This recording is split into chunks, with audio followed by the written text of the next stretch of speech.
तो जय हिंद दोस्तों। आज जो वीडियो आपको स्टार्ट होगा हीरा और ग्रेफाइट के बारे में स्टार्ट होगा और आज का वीडियो अति इंपॉर्टेंट है, तो वीडियो को प्लीज़ स्किप ना कीजिएगा। आज हम लोग टॉपिक है हीरा और ग्रेफाइट के बारे में जानेंगे कि हीरा क्या है और ग्रेफाइट क्या है, उसके प्रमुख गुण को जानेंगे। चलिए स्टार्ट करेंगे। स्टार्ट करने से पहले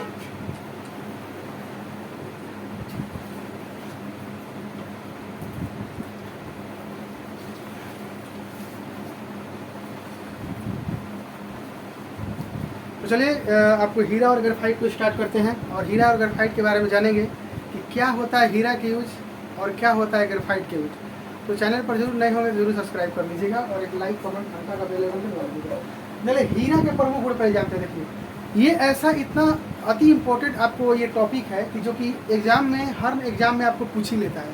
जैसे कि मान के चलिए हीरा के प्रमुख गुण याद रखिएगा, यह ताप एवं विद्युत का कुचालक होता है। ये ताप का भी और विद्युत यानी कि दोनों का टेम्परेचर एंड इलेक्ट्रिक दोनों का ये क्या होता है, कुचालक होता है। क्या होता है, ये कुचालक होता है। ओके, इसके बाद हीरा जो होता है, हीरा याद रखिए कठोर होता है। ये क्या है, ये कठोरतम पदार्थ है। हीरा क्या है, कठोरतम पदार्थ है। यह द्रव में नहीं घुलता है, ये याद रखिएगा, ये द्रव में नहीं घुलता है। नॉट सोल्यूशन इन लिक्विड, ठीक है। अच्छा, इसके बाद अम्ल, क्षार और आदि जितने भी सारे चीजें हैं इस पर किसी का भी प्रभाव नहीं पड़ता है। किस पर, डायमंड यानी हीरा पर। ये बात आपको इम्पोर्टेंट याद रखिएगा। इसके रवे जो होते हैं घनाकार होते हैं। रवे जो होते हैं क्या होते हैं, घनाकार होते हैं। क्या होते हैं, घनाकार होते हैं। फिर उसके बाद याद रखिएगा इसके अपवर्तनांक याद रखिएगा। ये तो एग्जाम में एकदम इम्पोर्टेंट है, इसको इम्पोर्टेंट लगा लीजिए। 100% ये पूछता है कि किसका जो अपवर्तनांक होता है हीरा का 2.417 होता है। 2.417 होता है, याद रखना, ठीक है। इसका चमकने का बस एक ही कारण है। अगर हीरा चमकता है तो याद रखिएगा इसका चमकने का बस एक ही कारण है और वो कारण क्या है, पूर्ण आंतरिक परिवर्तन। पूर्ण आंतरिक परिवर्तन के कारण हीरा क्या करता है, चमकता है। क्या करता है, चमकता है, ठीक है।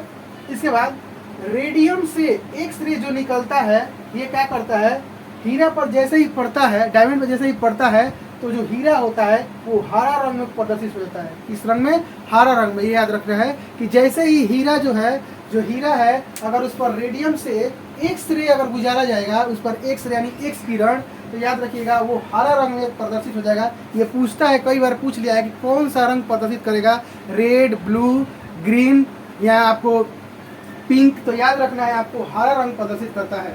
उसके बाद शुद्ध हीरा पारदर्शक एवं रंगहीन भी होता है। याद रखिएगा जो प्योर डायमंड होता है वो याद रखना है कि वो पारदर्शक एवं रंगहीन दोनों होता है। ओके, इसके बाद कुछ हीरे काला होते हैं। याद रखिएगा केवल व्हाइट ही नहीं होते हैं, याद रखिएगा कुछ हीरा काला भी होते हैं, ब्लैक डायमंड, ठीक है। तो जो काला हीरा होता है उसको हम लोग बोर्ट बोलते हैं। क्या बोलते हैं, बोर्ट बोलते हैं। क्या बोलते हैं, बोर्ट। और इंग्लिश में BOART बोलते हैं, यानी कि बोर्ट बोलते हैं। याद रखिएगा कुछ हीरे जो होता है क्या होता है, काला होता है, जिसे बोर्ट बोलता है। और इसका उपयोग याद रखिएगा काला डायमंड का शीशा काटने में किया जाता है। जैसे हम लोग आईना या कुछ भी चीज़ करते हैं ना, चाहे कुछ भी बनता है तो उसका काटा जाता है शीशा को। तो याद रखिए जो भी शीशा काटा जाता है उसको याद रखिएगा बोर्ट यानी काले रंग के जो डायमंड होता है उसी से इस चीज़ को क्या कहता है, काटा जाता है। इसका उपयोग याद रखिएगा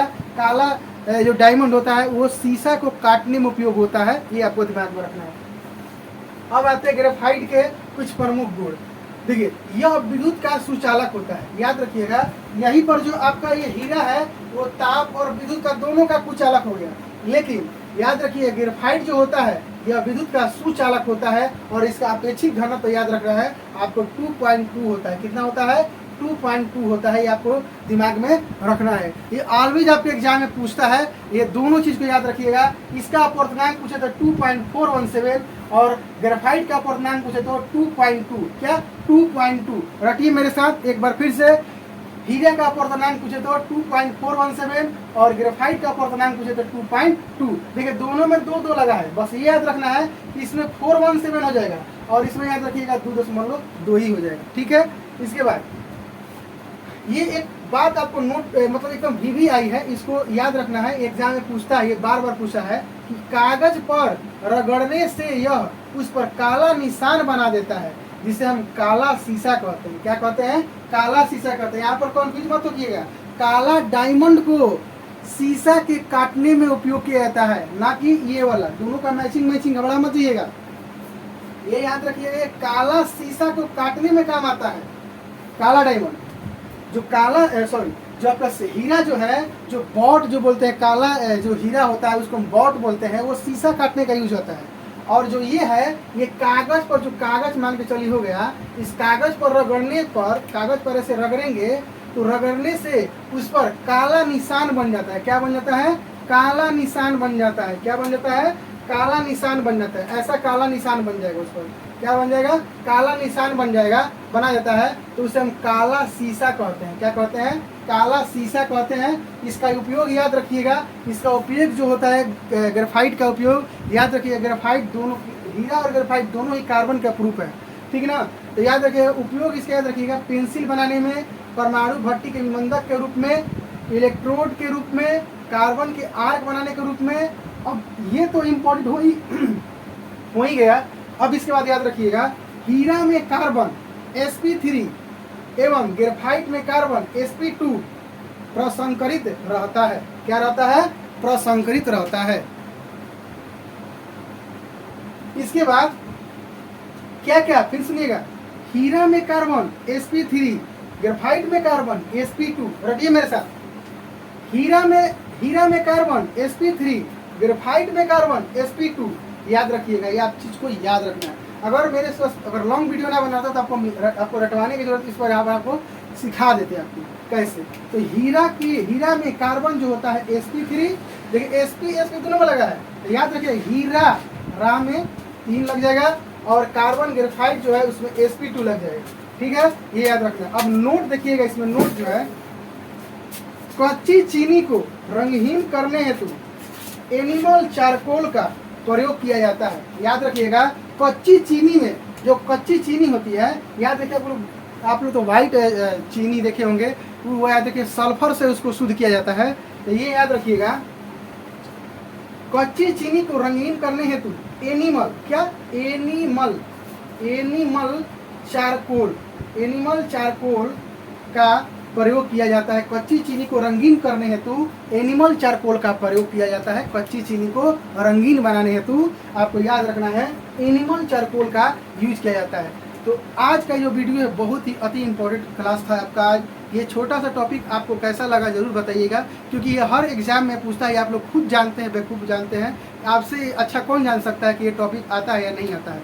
ये आपको वेरी मोस्ट इम्पॉर्टेंट टॉपिक है, जो आप इसको भुलाइएगा मत, क्योंकि ये एग्ज़ाम में आपको हर वक्त पूछता है। ये आपको याद रखना है, हर वक्त पूछता रहता है एग्ज़ाम में। तो आप लोग ज़रूर इस वीडियो को लाइक कमेंट शेयर कीजिए, बहुत जगह अपने ग्रुपों में बहुत जगह शेयर कीजिए, ताकि उचित लाभ मिल सके। मिलते हैं नेक्स्ट क्लास में, तब तक के लिए जय हिंद, जय भारत। मस्त रहिएगा, खुश रहिएगा।